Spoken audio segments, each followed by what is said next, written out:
An upward review of the capitation funds allocated to schools for both public primary and secondary schools. According to the stakeholders, public schools are currently facing a financial crunch occasioned by the COVID-19 pandemic, which has seen many parents and guardians struggle to meet their school fees obligations.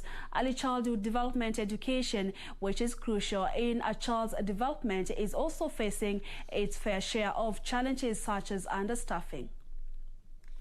What are my prospects, and we have begun a workshop by education stakeholders to validate early childhood development education brought to the fore a number of challenges facing schools, learners and teachers. ECT is lacking in infrastructure, it is lacking in learning materials, it is lacking in teachers, and it is even lacking in training and even learning materials. But funding to ensure such demands are met remains the core shortfall for county governments. Council of Governors Education Committee Chair Mutahi Kahiga says more needs to be done. We do the hiring in our counties. At the same time, the Senate oversight committees are concerned about the huge wage bills. So we are between a rock and a hard place. Already, most county governments are said to surpass the wage bill threshold of 35%.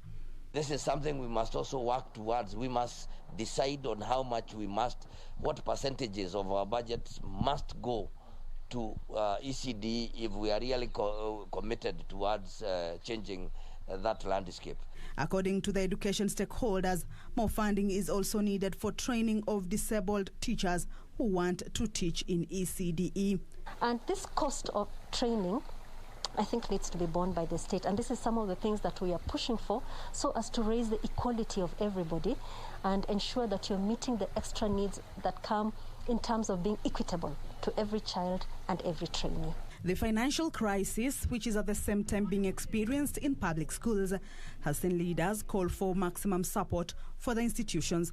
A section of leaders have called for a review of the capitation fund for the public schools, saying the current one is ineffective. This per capita does not work for small schools. I think there should be a kind of affirmative action. Maybe that we'll have to do through legislation to get an affirmative action to support growing schools. Because like this school they have 60, 90 students. So when you're given 5,000 per person, it's about 200. You cannot develop as much. In the 2021-2022 financial year budget, 202.8 billion shillings have been set aside to support programs in the education sector. Kamche Menza for Channel 1 News. And a group of